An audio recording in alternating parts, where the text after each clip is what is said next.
Welcome to Conversation Mill. Join me as I talk to individuals stepping out to pursue their passions, from small business owners to community leaders, and learn with me how we can work together to support our local communities and local economies. Visit conversationmill.com to learn more, but now please join us in conversation.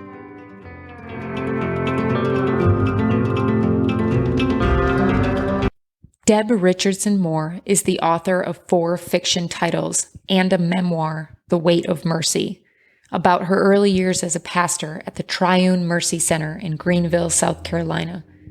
She is a former national award-winning reporter for the Greenville News, and she joins us today to share the challenges that come with extending mercy, but also the hope to be found there. We discuss the state of journalism and her latest novel. I first encountered Deb's memoir, The Weight of Mercy, when reading it for a local LGBT book club. I was moved by her ability to tell the truth in a way that reveals the underbelly of things, while leaving you with a sense of possibility for the future, if we can unlearn averting our eyes from what scares us. I hope, like me, you walk away from our conversation inspired to reach outside of your comfort zone and with a better understanding of some of the issues facing our often forgotten citizens. Join me now in conversation with Deb Richardson-Moore. I really want to start off talking about your journalism career. Okay. So you were a journalist here in Greenville, and we're seeing a lot of journalists leave or be removed from publications of note. I think one of the big ones in the last couple of years was Barry Weiss leaving the New York Times. And we're really seeing the landscape of journalism change. Are you seeing that? And what's your opinion of journalism in the current state it's in? Well, yeah, my experience with journalism, and I always had trouble making people believe this, but fairness and accuracy were daily conversations we had in the newsroom. And even back then, this was, and I'm talking in the 80s, 90s, and early aughts. People always said, oh, the newspaper leans this way or leans that way. Nothing could have been further from the truth. Those were very, on almost, not every story, because every story doesn't lend itself to that, but the big stories, we would always ask, are we seeing all sides? Are we, and I do believe, just from observation, because I'm not on the inside anymore, but that seems to have been lost with the rise of Fox News and all those, conservative outlets. And then I think followed by some on the left. And so, no, I don't think that it's the same game anymore. And it's very frightening. Who led that charge in your newsroom to say, are we seeing this from all sides? Or did it seem very collective? Or was there somebody that said, hey, let's sit down. Are we seeing this from all sides? No, it was very collective. That was just ingrained in our editors. And we better be thinking about that or our story wasn't going to run. Gotcha. Mm-hmm. And what beat were you on, so to speak, at the Greenville News? Greenville News. Every beat you can imagine. I started out as a feature writer. I did that for most of the time. I covered arts a whole lot, a very long time. Theater reviewer, go to a local place and doing the reviews late at night. And then I moved to city desk for a while, did stories on murders and anything you can imagine, and then ended with the religion beat. And that's what led me into seminary, because I started seminary just to learn more about my beat. Wow. And then changed. And how long were you there at the Greenville News? 27 years.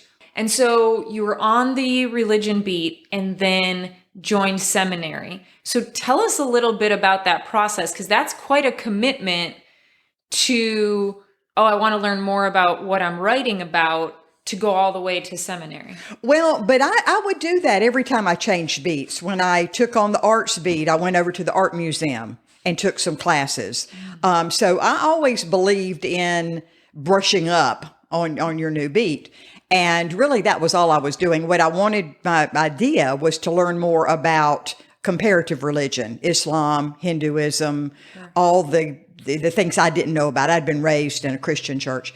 And so I couldn't find that. Furman didn't have a comparative religion master's degree, neither did Clemson.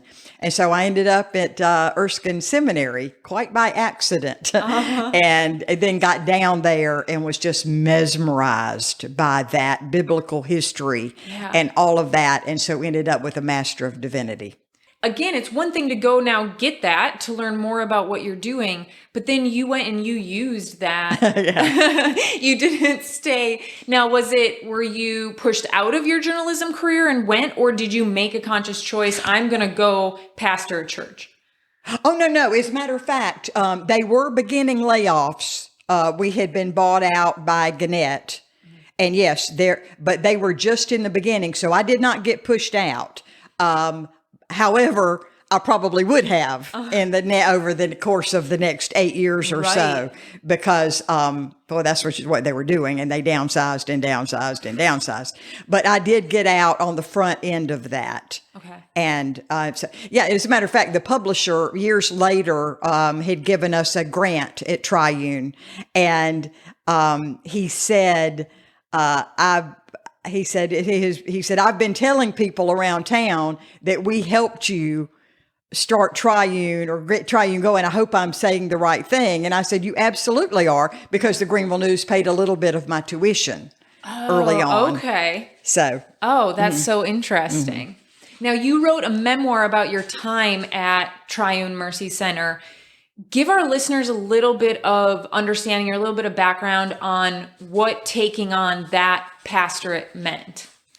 Oh, it was Wild West. And I always admit that had I known what I was going to, I wouldn't have had the courage to do it. It was filled with drug addicts and some violent criminals and a staff who was addicted. And so when I got there, it was pretty much operating as a giant soup kitchen. Okay. And, they had an armed guard at dinner, at Sunday dinner, because it was an armed police officer. Because it was kind of, just wild. So you learn in seminary not to make any changes when you first go into a church, to just look around for 6 months. And I fully intended to do that. But when I got there, it was so dysfunctional. I just said, there's no way we can wait 6 months.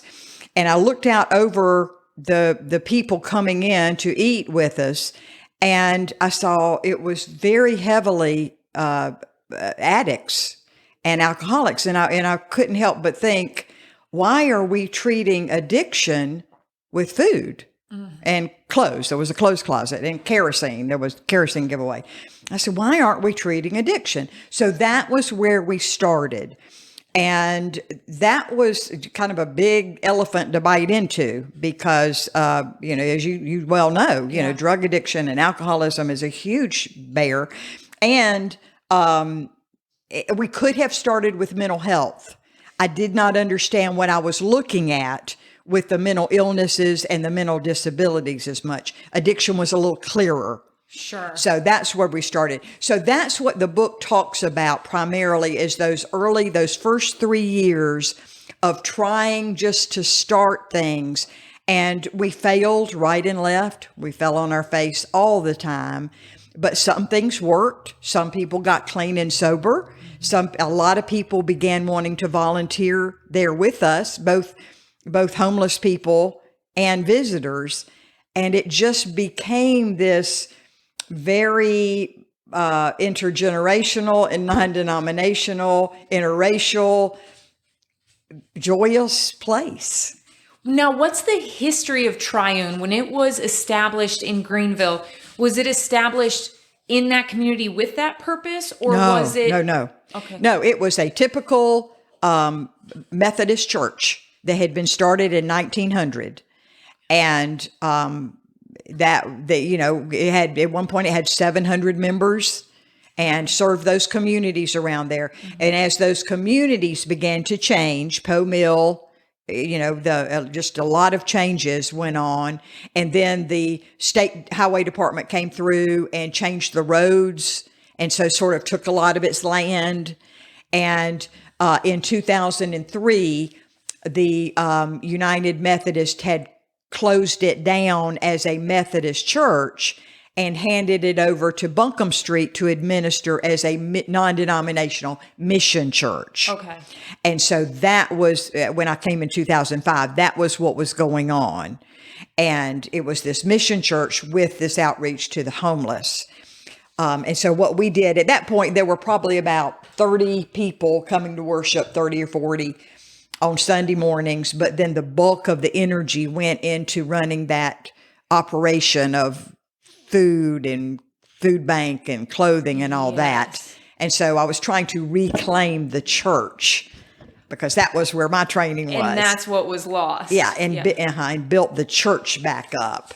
Now, to back up a little bit, early in the book, you share that you had a meeting with the Cooperative Baptist Fellowship of South Carolina to help in your job search, which resulted in being told that most women's resumes were thrown in the trash. Right. What went through your head in that moment, in the rest of that meeting, I'm sure, and when you left that office? Were you like, I did this under the wrong denomination, or I'm in the wrong profession, or what is my calling now? What were your thoughts? My thoughts was, you idiot. Why didn't you become a Methodist or a Presbyterian back in seminary? Because that would have solved everything. Yeah. Because both of those denominations, PCUSA, were very open to women in ministry. And as a Baptist, not many Baptist churches were. Now, some were, and that was my problem. I had been at a very open-minded First Baptist Greenville during that process. They had some women pastors, but that was only one church, and they didn't have an opening. Oh, I see. Yeah. So was that a challenge when you got into Triune Mercy, coming in as a female pastor to that environment as well? Actually, it wasn't, because they had, as a Methodist church, they had the previous 3 ministers had been women. Okay. And so that really wasn't part of it. Now, our homeless men, a lot of them would say, I've never had a woman pastor before. I've never even seen a woman pastor. But they were like, they'd shrug and they'd be like, okay. So, but no, there was some of that. And we did, some people would come in, take one look, turn around and leave.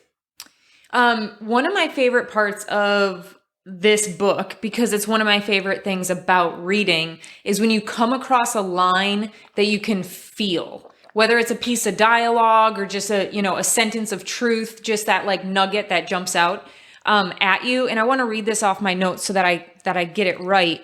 And there's several of these in your book, but this one I was drawn to specifically.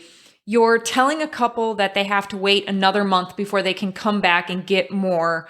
I think it was clothes. And this character, this woman, Kylie, yells at you, I'm coming to church on Sunday. I'm going to stand up and I'm going to get you fired. And your follow-up line to that is, I took a moment to relish the idea. And I just love that because it's such a real, true moment. Like having now met you several times, but then also just your voice in the book, you can tell that line, I took a moment to relish the idea, is real and really what you were thinking. And I'm sure we all can relate to those end of the rope moments.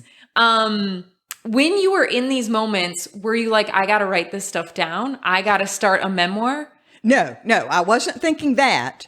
What I was thinking was, I would give anything to get out of here, but I don't want to be a quitter.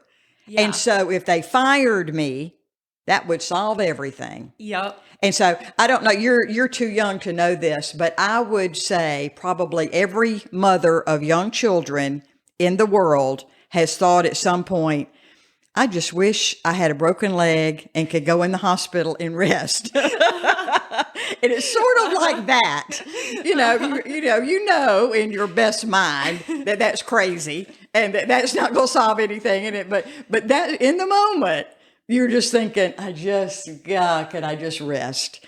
And that was what I was thinking. If I could just get out of here, and with it being no fault of my own. Yeah, yes. Yeah, that's.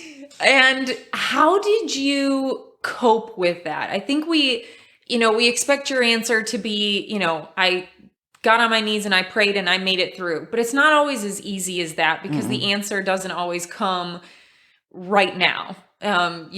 Someone doesn't stand up on Sunday and get you fired. Yeah. So Yeah. how did you cope through all those moments in the aftermath when you went home at night? Yeah, I got asked that question a lot. And I think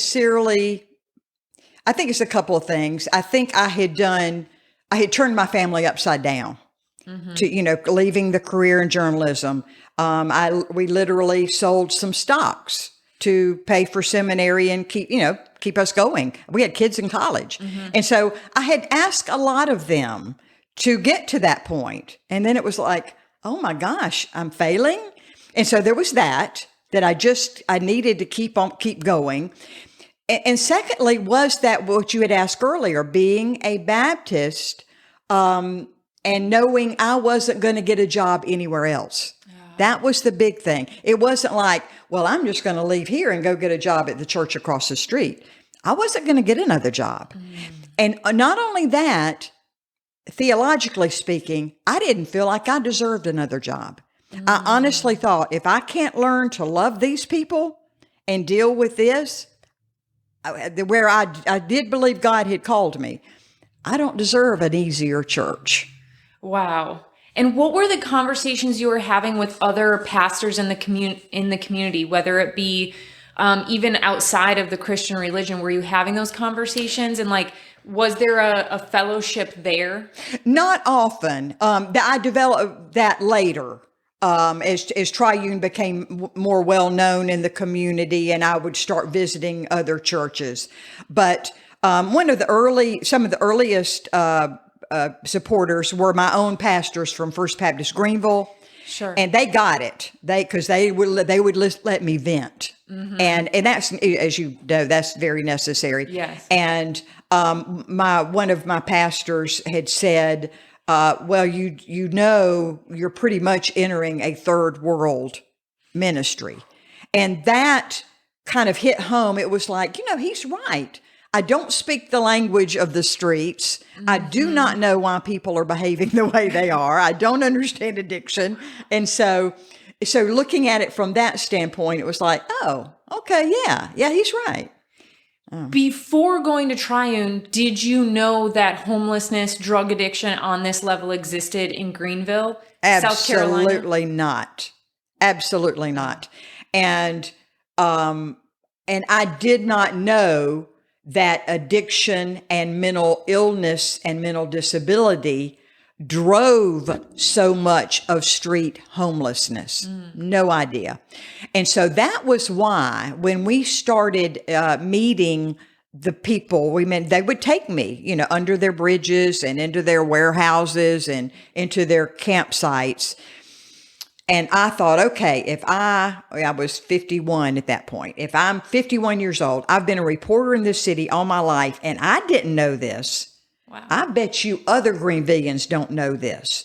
And so we started the idea of backyard mission days, and that was designed to take all of our church folks, who I knew were good, well-intentioned folks. Let's take them into these encampments, and let's show them how some of our fellow citizens are living.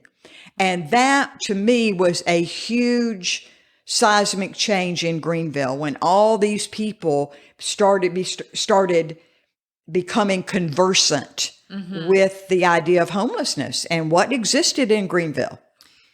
Was it just ignorance of we just don't know because we don't go into that part of town? Or was it we don't know because we're shutting our eyes to it? What did you see more of?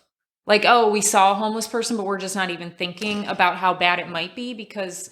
Oh, that's a good question, and I don't know the answer. One of the sermons that I always took when I was visiting other churches was this idea of seeing that when we saw things, we didn't know what we were looking at. For example, if we saw adults sitting up asleep at the library, that was a sure sign they were homeless. If we saw adults on the main streets of Greenville with a backpack who weren't students at the governor's school. That was, they were probably homeless. I hadn't known that before. If we saw cardboard beside a building or beside a bridge, that meant somebody had slept there the night before. So I did believe it was very possible for us to be optically impaired and simply not know. And that's what I was trying to share. And so as we went on, some of our homeless parishioners would welcome our visitors into their encampments. And they had all these questions, and they were very respectful questions. And our folks became the experts. And it turned out, oddly enough, they loved doing that. And they would say, Pastor, and I would pay them to lead these tours. And because I was trying very hard not to be manipulative or exploitive. Right. And so I would pay them $10 an hour to do this. And they would inevitably come up to me afterwards and say, Pastor, I'll lead another tour and you don't even have to pay me, because they enjoyed being the experts. Yeah. It was very empowering.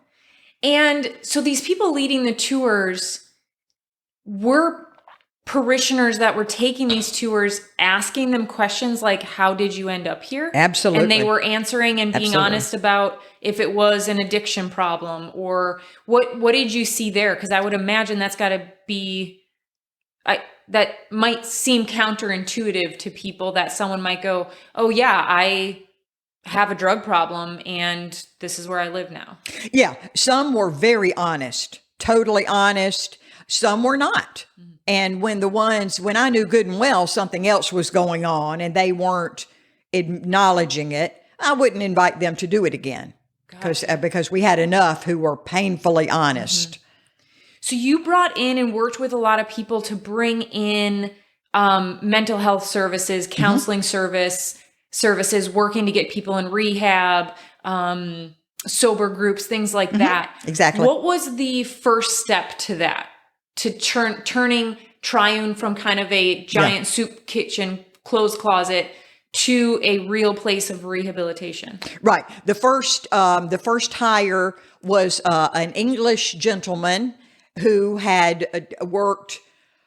He had retired as an engineer from Floor early, like 55. And then he had done a year at Salvation Army, a year at Miracle Hill, a year at United Methodist. He just was hopping all around doing this kind of work.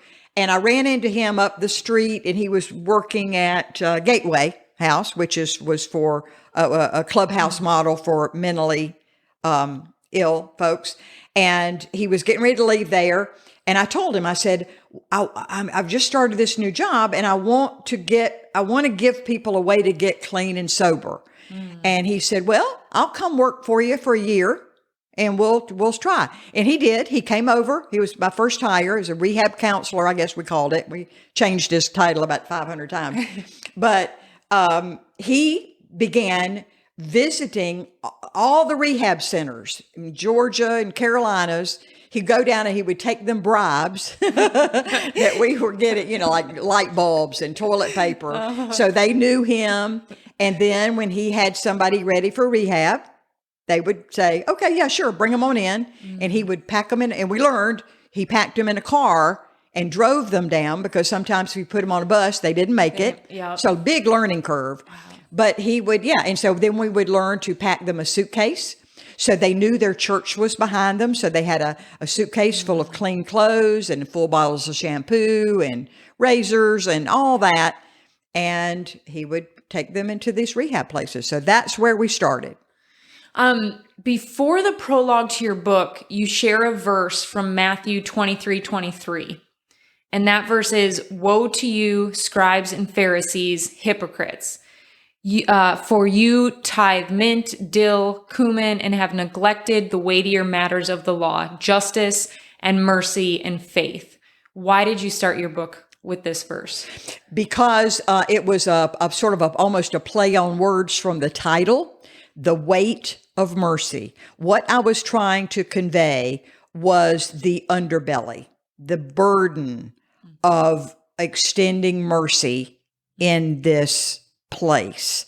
That there was a lot. When somebody said to me, "Boy, you sure shared a lot of bad stuff in that book," And I said, if I hadn't shared the bad stuff, there wouldn't be a book. And I think that's what you have to do. And there was truly a weight to the mercy. And so that verse kind of spoke to it, that, tithing all this stuff is not the answer. The answer is the weightier work, the dirty, messy, exhausting work of standing alongside, of being with. How many years were you there at Triune? 15. Wow. I'm a big believer in, and this is just partly for my own mental health and not getting overwhelmed, but quality over quantity. And so whether that's spending time focusing on trying to be present in the moment, versus I'll be with you all day, but I'm on my phone and I'm not really here. You were there 15 years. That's quite a few years in that environment. But did you feel like you were able to give that quality over quantity? Yes. And that's exactly what we were shooting for. Like I said, when we came there, we were just doing meals, shooting, you had 180 people eating, but they were going to be hungry again in 4 or 5 hours, you know it? So what were you accomplishing? And so that, and we would have churches visit us as we got going and people started learning about us. All over the country would come in. I had somebody from Kansas come in one time, for Pete's sake. And they would come in and say, what would you say is the first thing, if our church could just do one thing? Because what do churches want to do? They want to start serving a meal. Yeah. They want to open a clothes closet. And I said, do not do that. Don't just scatter shot, hire a social worker. It's better to go deep with 5 people than to just scatter your efforts with 100. And I believe entirely in what you're saying. That quality time with those social workers changed more lives than talking to me did. And because those social workers had the time and the energy and the patience just to keep addressing those issues over and over and over until some change resulted. I think your book's important for so many reasons, and you having the ability to go out and be on podcasts like this and tell these stories, because we liked, and I'm saying we as the collective, maybe Americans, we like to do the easy thing, and it's easy to hand out food or it's easy to hand out a jacket. It's hard to see someone in addiction or with mental health and sit with them. It's hard to maybe even be honest with them if they're in your own family and say you need help because you don't want that conflict. What advice do you have for getting past that first hard wall? Oh yeah, no, that's an excellent question.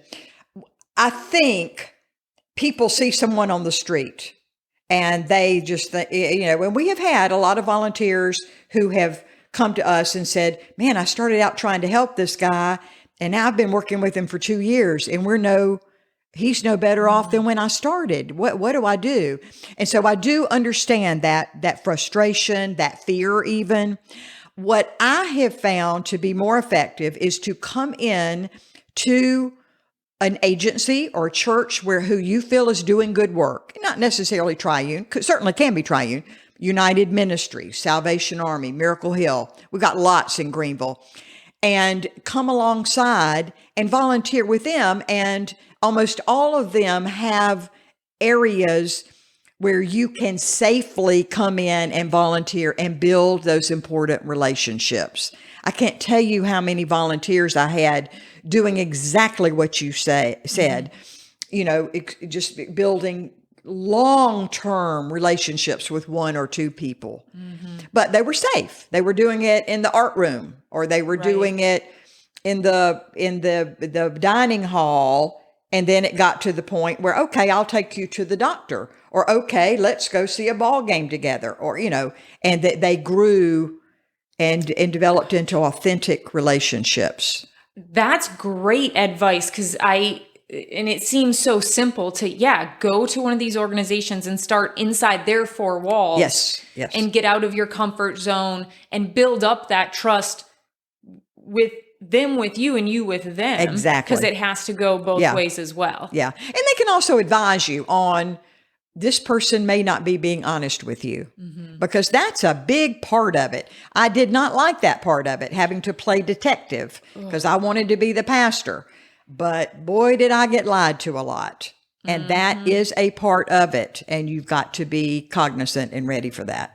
Yeah, you tell several stories in the book of people lying right to your face. I mean, that has to be maddening. I mean, you are a mom, so I'm sure you went through stages like that with your kids, but they grow out of it, right? And now you're right back into it. Yeah. Oh, that had to be challenging. Yeah. And it's funny you bring that up, because I always said that I thought my best training was not journalism, not seminary, but parenting. That I learned more from being a parent to my 3 shenanigan makers than I did in anything else. There were a lot of parallels. Wow. Triune is a very inclusive church, and under your leadership remained a very inclusive church. You tell a story in the book about a former pastor that came to the church leaving because you had a gay person participating in the service, I believe leading the worship. Tell us a little bit about those challenges, but also why your church was so inclusive and why you came alongside the LGBT community. Well, I guess just even back in seminary, I remember doing several research papers on LGBTQ theology, because I just, in my heart of hearts, I felt like, why in the world would people think God loved LGBTQ people any less than anyone else? He created them. He knew what they, what they were, just like, he knew I was a heterosexual female. That made no difference to God. And I shouldn't even be using a male pronoun, but I do that just for ease. And so I always had just on a gut level felt that. And so as I studied the Gospels more and I talked to my professors, I came to believe that it just totally. And it really kind of surprises me that more churches aren't there, quite honestly, because, we all have these members in our families and our friend sets. And I don't know. I just have always thought it was ridiculous to make that distinction. What was the theology? Because I'm sure people that are listening are wondering whether they identify as a Christian or is some other religion, or just maybe don't have any religious upbringing. What theology were you looking to go, I don't see why we wouldn't be embracing LGBT people in our churches? There are some passages in Romans where Paul writes about, and it's in, the thing is our translations. I don't believe it was his intention in the original Greek, but it's the way things have been translated. And there are only about 7 mentions of it, period. And some of it are Old Testament, Leviticus, that you don't lie with a man or woman, in the same verse that you don't wear 2 kinds of fabric in your shirt. So clearly a lot of that we've thrown out the window. You don't eat shellfish, right. That. So some of it, I think, you can safely dismiss like that. Some of the more problematic are in the book of Romans. And reading a lot of LGBT theologians, I just came to believe we have mistranslated and misinterpreted. And that was that Paul had no knowledge of consenting adult homosexuality. What he was referring to was men and boys, probably in Roman society. And we would object to that. Which makes sense with the history of the time as well, right. What we know from secular sources. Exactly. It's more pedophilia that he was resisting, not consenting, because they really sort of had no concept of that in that era. So that was it. And so I freely, just made sure we were very welcoming But there was a clearing out process as people heard me more and more from the pulpit saying that. Some people left. Yeah, including that pastor who you referenced. He had come in as a song leader for a while. Wow. Well, I think I can say thank you on behalf of a lot of people in the LGBT community in Greenville, because that's rare in this area, and in the Christian church in general. But you're right. First Baptist has really been a leader in the community with that, having things like the gay men's chorus and absolutely being supportive of the LGBT community. Well, see, and that was kind of where, because I had been in that church for quite a while, and they were as accepting. And so, that's, that's where, when you're in church and it's accepting for a while, that's what you learn. So when you transitioned out of being the pastor at Triune Mercy, what was your next kind of adventure? What was the next challenge you undertook? Oh, well, that's only been 2 years ago. Okay. And so I have very much been enjoying my retirement. I've continued writing because I'd started writing back in 2012. So I had published 5 books while I was still, pastor there. And my board of directors was super supportive, and they gave me 3 sabbaticals during my time because they believed in my writing. And so they would give me these sabbaticals of 6 to 9 weeks to finish up a book. Oh, okay. And so 3 different times I did that. And then the other 2 books I just wrote when I was working full time, which was kind of a challenge. So I've just been doing more of that, and I've been traveling a good bit. Leaving that behind, what is the feeling coming out of that 15 years of, that's intense mental, emotional struggle. And I don't mean to sound overly dramatic, but every day there's something new in that environment. And then kind of coming out of that, and I imagine it sort of as walking out of a rock concert and then it's silent in the parking lot, and sort of that ringing you have in your ears, and like, now what? Kind of still riding the high of it, but now you're on the other side of it. What was that transition like? Yeah, there was a little bit of that. But what you have to realize is by the time I left, we had a full staff. I had social workers. I had an associate director who ran operations for me. And all those you built during your time there. Oh, yeah. We had rehab managers. We had a medical team from Bon Secours in there. Well, until COVID. COVID kind of, really knocked the legs out of us for a lot of things. But it had become not a place where I was, even though, yes, I was seeing homelessness and I was certainly a lot of hurt, always walked through our door. But it was also a place of unimaginable joy.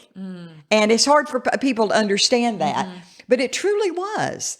And the staff, we would always laugh because some of the things you just had to, and just the crazy things that would happen. And I guess there was also the joy of knowing you were making a difference and you were doing the best you could. And did everybody's life turn out the way you wanted? No, but that you were in there trying. Yeah. And you had these colleagues who were trying.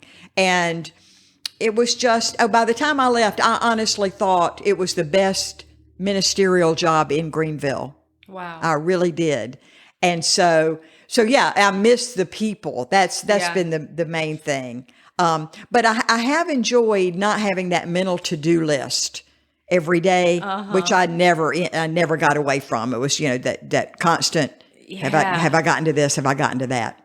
Let's pivot to talk about your mystery novels. I recently just read The Cantaloupe Thief, which I loved. I'm a huge Agatha Christie fan. I think I've read everything she's ever wrote. So I really enjoy a good mystery. And I don't know, spoiler alerts, but I thought it was a very twisty mystery. Thank you. Thank you. That I very much enjoyed. And like when I got to those last 20 pages, I was like staying up late because we got to get to the end of this. Where did your motivation to write mystery novels come from? Same as you, Agatha Christie. Okay. I read everything she ever wrote, every Nancy Drew, you know. So that was in the back of my mind. That's always what I wanted to do. I always wanted to be a mystery writer. So after I wrote the memoir, and it was published in by a house in England, they came to me and said, could you write a sequel? And I said, I think I said everything I needed to say in that book, but I've always wanted to write murder mysteries. And they said, oh, well, we're just starting a fiction line. We'll be glad to take a look at it. So my idea was to write a fiction that addressed some of those issues of homelessness, because I felt, again, a lot of people had not had contact with that. They didn't know, you know, and we don't have a whole lot of that in our literature, you know, homeless characters. No. And so I took that idea that a homeless man had once said to me, Pastor, do you know the worst thing about being homeless? It's not being cold or wet or hungry. The worst thing about being homeless is being looked right through. And so that's what I hung it on. A homeless man who is invisible because people are just disregarding him, ignoring him, sees and hears things in this community that others might not. Yeah. And so those first three mysteries are built on that. That Malachi, that's his name. He lives in a homeless encampment, and he helps this newspaper reporter, Brannigan, because he's seeing and hearing things that nobody in the middle class is going to hear. And you have how many in that series? Three mysteries in that series.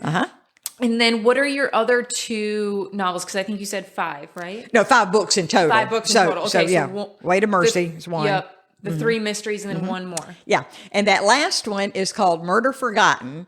And it was just pure fun. I was trying to break away from Brannigan and homelessness and just say, okay, let's just do something fun. So it's set down at the beach in Sullivan's Island. Okay. And it's a famous mystery writer who is known worldwide. She's very, very well known, but she's losing her memory. And what does that mean for this mystery writing? And so then her husband is murdered in their beach house. And she is just panic stricken because she fears that in the throes of her own plotting and confusion, she might have killed him. Oh. And so that's the setup. Oh, wow. Okay. Well, then that one's out right now. Oh, yeah. It came out. It came out in 2020. Okay. And then are you working on anything new? Yeah, I finished one, but my publisher is restructuring and not taking any manuscripts. So I'm trying to interest other publishers in it, but we'll see. But it's set in a gentrifying neighborhood where it's not Brannigan, but it's a place where $800,000 homes are going up next to boarding houses and next to woods where homeless people are living. So when a double murder erupts, the police don't know if it was personal or if it was the result of all those tensions that are taking place in that neighborhood. Which is so timely with what we're experiencing, not only in Greenville, but in mid-sized towns and cities across the U.S. right now. Absolutely. So it's a way of addressing some of those concerns in what I hope is a page-turning format. Yeah. What advice would you give to young writers or a new writer, maybe somebody like you who has had a career and is now sitting down because they've had a passion to write and never done it? What was the first step you took? Run for your life. That would be I'm telling you, it is a soul-crushing endeavor. And I guess my advice would be, do not try to make a living at it, even though I put that living in quotes. It is very, very, very difficult unless you're a John Grisham or a Nicholas Sparks or a Jodi Picoult to honestly make an income out of it. I think I make about 2 cents an hour, Sure. for any work I've done. It is so very hard, and the the publishers, the big 5 publishers you can't even get into without an agent. And although there are a lot more small presses cropping up, and that's been good, but you have to be aware and able to do almost all of your own publicity. Right. And I guess that surprised me. I thought book tours and, your publisher doing a lot of legwork for you, that is almost non-existent. And what did you do to promote yourself when you had these books coming out? Fortunately, at the time, I got, and still get, a lot of invitations to speak in Greenville. Sure. So a lot of book clubs, civic clubs, hospitals, senior action, just all kind of invitations to speak and then sell your books there. So at churches, even that. So there've been a lot of those kind of opportunities. And even now I'm still getting, like, I'm speaking to a nonprofit in October. And that probably won't be anything about my books, but anytime, you're just out there. Yeah. It's kind of cross-pollinates. Sure. And then I'm speaking at a writers' conference in September. And so, yeah, you just do what you can. Being out there, being present, being involved. Yeah. Yeah. What's next? More writing, enjoying retirement? What do you think is your next Yeah, step? both.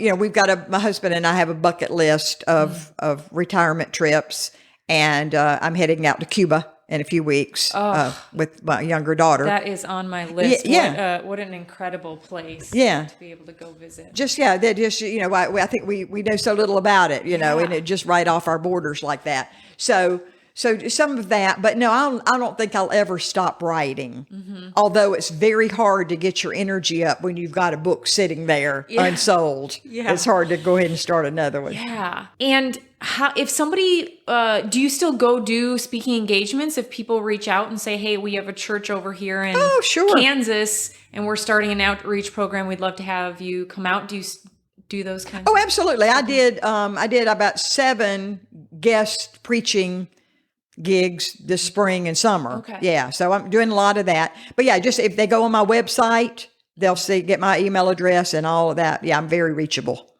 And then kind of one of my last question is, you've been in this Greenville community for a long time in different roles.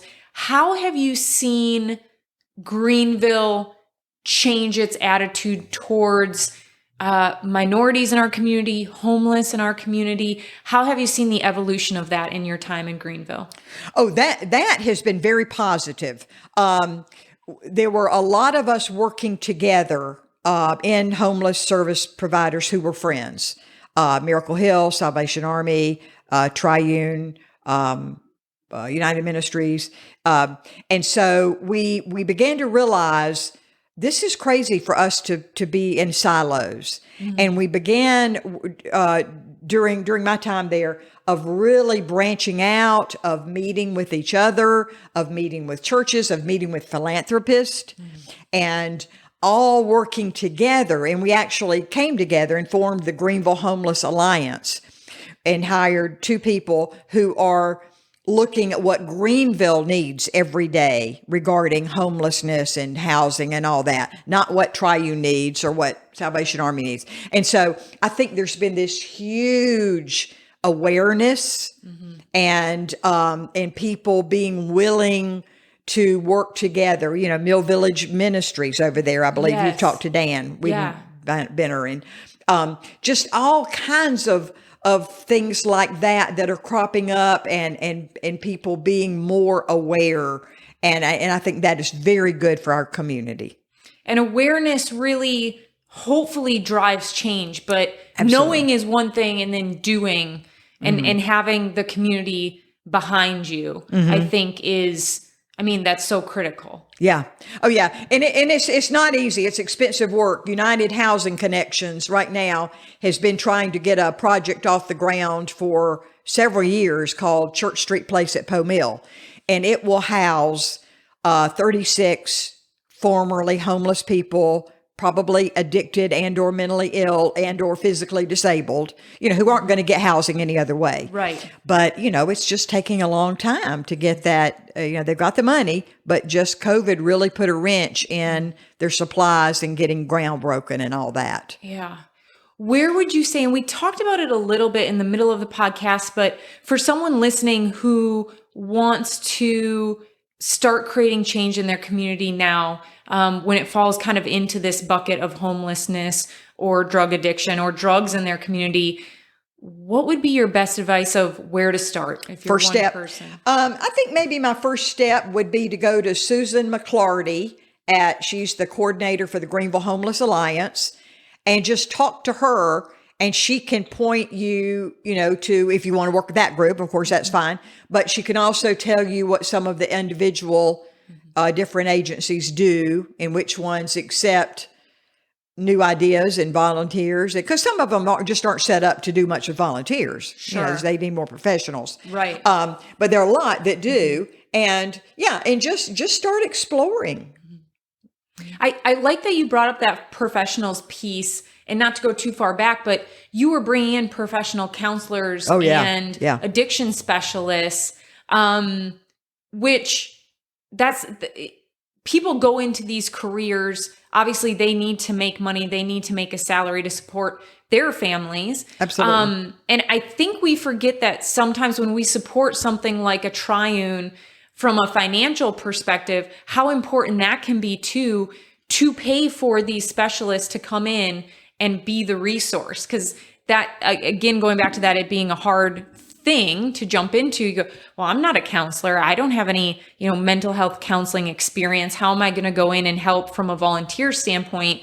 But there are people who have the tools to do this. And so by financially supporting some of these organizations doing these things, you're still making a huge difference. Oh, absolutely. And I always, I made no apologies about that. About a huge percentage of our budget was to pay those salaries. And I was very upfront about that, because I said the social worker, the rehab counselor, they're the ones who are going to make a difference in these people's lives, not the food pantry, not the clothes closet. And if you're okay with that, we have to pay for these professional services, we can take your money. Another thing that we were a little different, because we were a church, I always used to say we weren't going to spend a lot of our time and energy on outcome measurement. That was the big buzzword during all my years. And, people wanted outcome measurements for this grant and this grant. And I said, keep your money. If you have to see that. What we're doing is we are living out the gospel in the best way we know how, by providing professional services and interaction. But I'm not going to make my employees spend half their time on paperwork. Right. We're just not going to do it. So if you can live with that and live with the trust in that we're doing the right thing, sure, we'll take your money. But if not, go fund somebody else. And so we were just and I think you have to be. I opened my books to anybody who wanted to look. They could see where the money was going. I remember Reed Lehman saying one time, because, they're always looking at, well, how much goes to administration overhead? And I said, well, Reed, I kind of feel like, about 90% of ours goes to salaries and overhead. And he goes, Deb, that's 90% of yours that's going to mission work. Yes. He said, because that's who your salaries are paying. Yes. And so I said, oh, okay. If you could leave our listeners with just kind of one last piece of advice when getting into this kind of work, what would that be? Yeah, just make sure you surround yourselves with trustworthy people, because there are a lot of pop-up people who probably mean very well, but they just pop up and do a meal, or pop up and run out and give away coats and shoes and all this. And I think they feel a lot better about themselves. But what they're doing is they're enabling addictions to go on longer. I can't tell you how much of that, those coats and shoes end up in crack dealers' houses. And so, Triune now has a new minister, Jennifer Falchiorn, who is just excellent. And All of our, since I was there, actually, there probably been a lot of retirements, but a lot of those agencies are still so strong and so trustworthy, and just surround yourself with people like that. Thank you. That's great advice. Thank you so much for coming on the podcast and sharing your experiences with us. We're actually going to sit and do a couple more questions that'll be up on our Substack site. So if you're listening, please go over there and subscribe, and you can get kind of our follow-up conversation with Deb. We're going to break away from some of these headier, weightier topics. But thank you so much for joining us today. You are most welcome. It's been my pleasure. Thank you again to Deb Richardson-Moore for joining us on Conversation Mill today. If you enjoyed this conversation, please visit us at conversationmill.substack.com, where you can get an additional 30 minutes of conversation with Deb and myself, where we discuss conversations and what they mean to her. Everything from meaningful conversations to how to have difficult conversations. I think you'll really enjoy this extended conversation Deb and I shared. If you are interested in having Deb as a guest speaker at your organization, you can contact her at debrichardsonmore.com. Her books can be purchased on Amazon or through her website. Thank you for being a listener of Conversation Mill. The podcast is growing, but we need your continued support in the form of comments, likes, and subscriptions.